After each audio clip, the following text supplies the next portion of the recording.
dari toko lah yang pakai apa kimia. Nah, ukurannya 1 minggu sekali, kemudian kadarnya juga ikut diperhitungkan.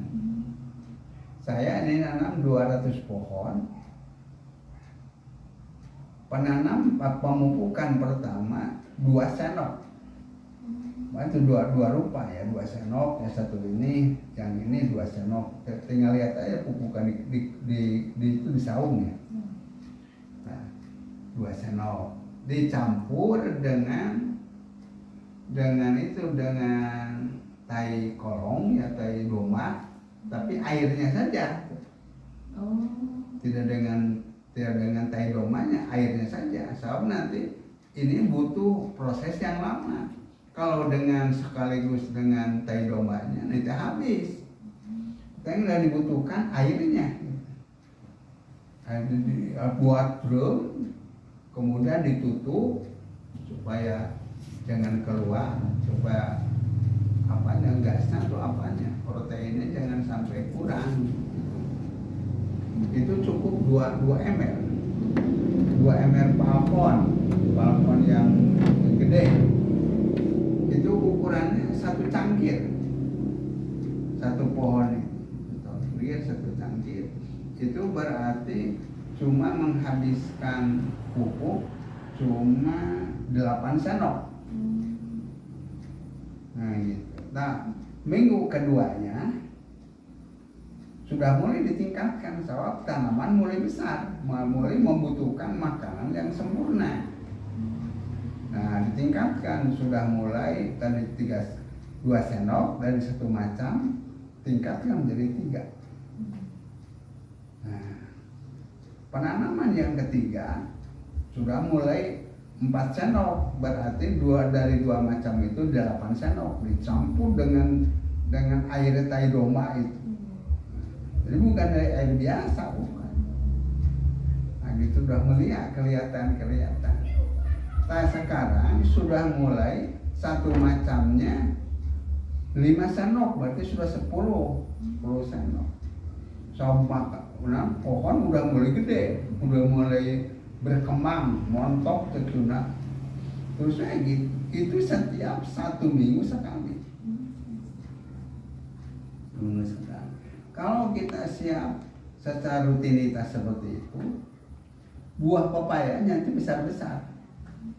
Ada yang sampai satunya 1 biji ya. Ada yang sampai 3 kilo.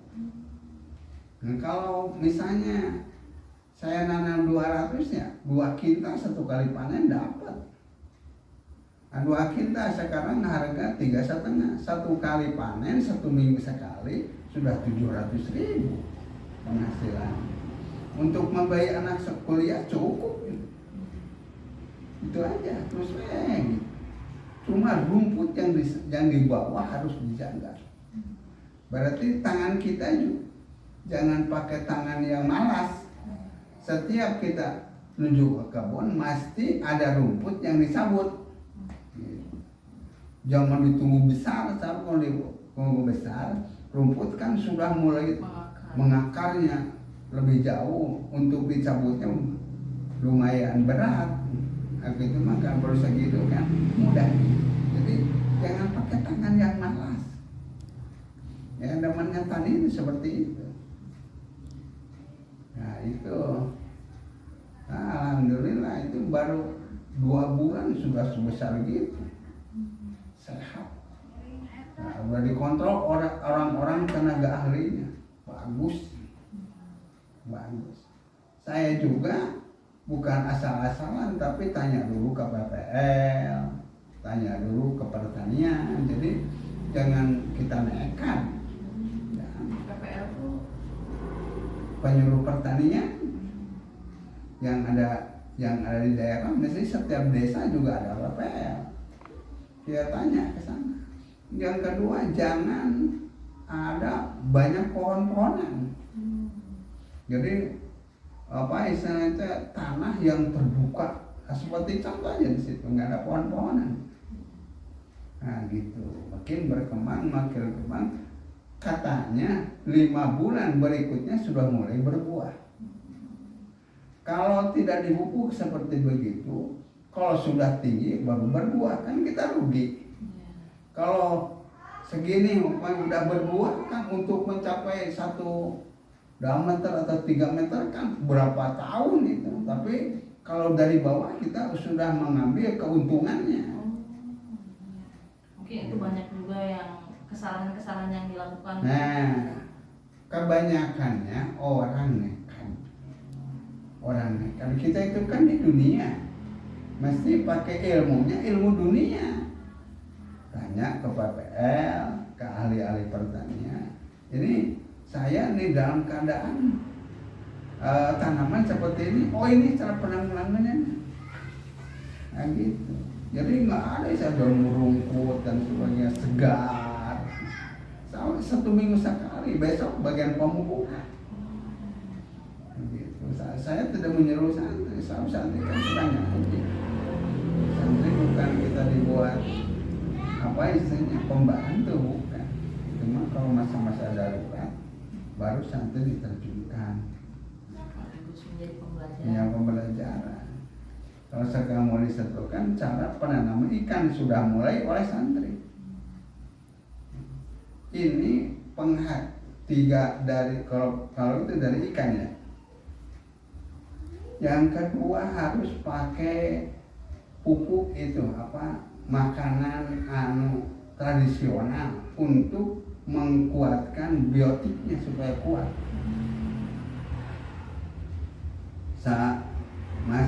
Masih kecil ya. Yang pertama harus pakai jahe. Yang kedua iya kan nanti jahe, kemudian kunyit ya, kemudian bawang putih, bawang istilahnya jahe 1/2 kilo, kunyitnya 1 kilo, kemudian pakai bawang putih 3 on, pakai lagi cengkeh. Nah, kemudian mulsa itu tetes tebu dari pabrik, gula putih. Nah, kemudian pakai M4 untuk tanaman, bukan untuk ikan. Pakai tanaman. Untuk ikan ini ada gambarnya. Ini kan berbicara tentang ikan ya. Nah, kemudian pakai gula Jawa, gula merah, gula kawung yang asli.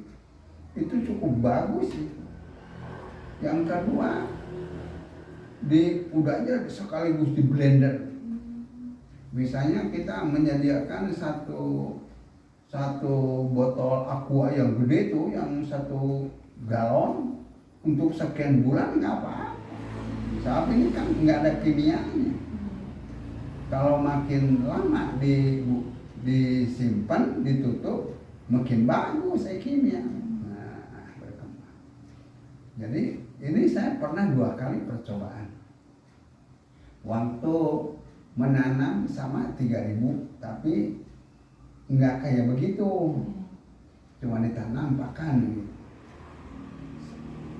2 bulan sudah mulai disortir. 2 bulan. Yang besarnya cuma ada 192. Tapi setelah pakai apa yang saya ceritakan tadi, sudah naik menjadi 592, hampir berapa lipat. Mempengaruhi sekali, sehat. Kalau cara seperti itu paling hilang 5%. Saya pernah nanam 3.000, yang tidak ada cuma 190 biji, kan wajar. 90 biji mah istilahnya dari penjual kan biasa ada disisihkan ya. Harusnya pelingnya kan biasa hampir 100%. Kan cuma ada jangan menanam di bulan Agustus kalau penanaman ikan. Jangan di bulan Agustus. Bukan kita ahli beda, tapi Agustus itu kan cuaca tidak menentu, cuaca ekstrim. Kalau cuaca ekstrim itu keluarlah itulah bibit-bibit penyakit, banyak kematian dan sebagainya. Tapi kalau pakai seperti yang tadi, paling yang mati hanya ratusan. Orang lain kan gegernya. Ikan abdi mah cara parai, cara geus kira dege. Nah, karena tidak pakai teori seperti itu. Nah, karena sekarang kan hampir sehat, nggak ada istilah yang mati. Jadi mungkin kalaupun ada kondisi-kondisi cuaca yang kurang baik, itu penanganannya Ya pakai itu, pakai apa istilahnya, obat sampingan, tapi tradisional. Tradisional, bukan dari kimia, tradisional. Jadi banyak di mana-mana juga, di kampung juga banyak. Apa di kampung susah mencari jahe kan enggak, banyak. Satu mudah, kedua murah. Itu biasanya satu kali pemupukan itu untuk apa? Satu kali pengobatan untuk ukuran 5 bulan ikan itu cuma paling habis 100.000. Lebih efektif, lebih efisien.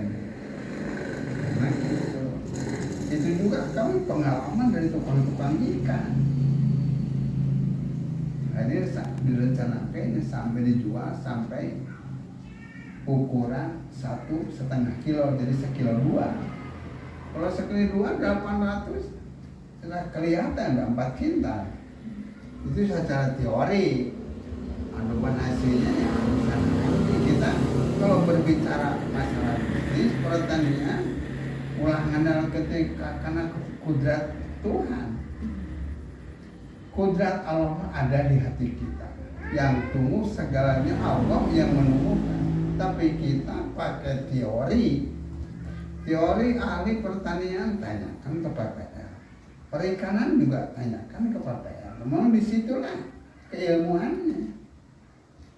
Kemudian saya pernah terjadi tetangga dengan dadak nanam ikan dan sekaligus dengan mesin sedot kurang lebih 8 juta.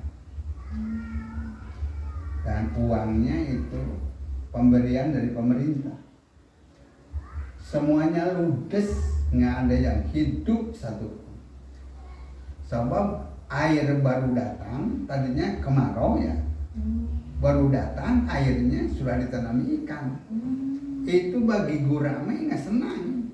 Kemudian sekitar 2 bulan berikutnya baru ikan ditanam. Yang kedua, jangan bulan Agustus. Banyak bulan Agustus itu Allah menakdirkan bahwa disitulah mulai hama-hama diturunkan. Pertama, cuacanya ekstrim. Lihat saja alpukat, hampir semua pohon berkembang, ada bunga-bunganya, tapi mana yang jadi? Sebab cuaca sedang ekstrim. Cuaca ente anggarlah menentu, ayo panas, kemudian tuh hujan itu merusak. Itu biasanya Agustus. Nah gitu, jadi ada sekarang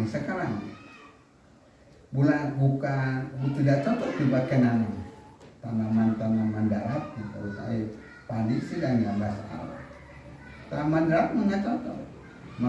Sekarang malah ubi umpamanya. Kadang-kadang pohonnya harus dimakan rayap. Kalau nanam umpamanya ini yang sudah ada nih si Cece nanam apa itu tuh bonteng suri nggak jadi, metetet gitu. Mengapa? Sebab bumi sedang panas, perkembangannya sangat lama, kadang-kadang mati nggak jadi. Kalau bumi sedang panas, padahal musim hujan ya, tapi bagi bukan keluar ular seperti ular kobra, ular ada sekarang kan banyak yang keluar itu karena bumi panas. Jadi kita harus tahu tentang perkembangan cuaca. Bulan ini cuacanya seperti ini, bulan ini. Yang paling sangat tahu adalah orang-orang nelayan. Karena orang nelayan begini, ini bulan segini nggak ada ikan, benar tidak ada ikan. Saya ikan, soalnya sedang panas, ikan menjauh ke tempat yang lebih dalam. Begitu pun dalam pertanian. Kalau seperti kita memotong pohon untuk bangunan rumah, jangan sembarangan kita memotong. Tapi bulan apa yang patut memotong kayu-kayu yang sebab pernah terjadi kelihatannya tua, tapi pasti tua keluarlah hama-hama. Kalau pohon bambu keropos, kalau tahan kayu keropos, itu gara-gara penanaman pemotongan kayu bukan pada waktunya. Waktunya itu kan kemarin, vaksinnya itu motong pas, sampai sekarang hampir 2 tahun nggak ada yang keropos. So waktunya diperhitungkan. Nah, itu banyaklah pengalamannya. Maka seorang kiai jangan sama sekali senang hidup di dunia. Kalau orang hidup di dunia, yang dimakan dunia. Bukan makan kita makan untuk akhirat, bukan. Harus pandai. Orang apalagi sarjana agama itu harus diraih. Ilmu agama harus pandai, ilmu cara penanaman juga harus pandai. Mengapa? Kita kan termasuk uswatun hasanah untuk memberikan teladan kepada masyarakat. Memberi teladan. Kalau menanam harus yang kita yang paling baik. Tanam alpukat omanya. Kita yang paling baik buah alpukatnya. Betul enggak? Sebab kita kan jadi contoh umat. Jangan cuma pohon saya nggak berbuah, itu diperhitungkan. Penting kalau jadi ulama harus segala-galanya pandai. Segala-galanya pandai. Nah, kira cukup segitu. Ya, baik, Masya Allah. Alhamdulillah, terima kasih banyak Bapak atas banyak berbagi pengalaman, metode-metode dan teori yang sangat kita butuhkan ternyata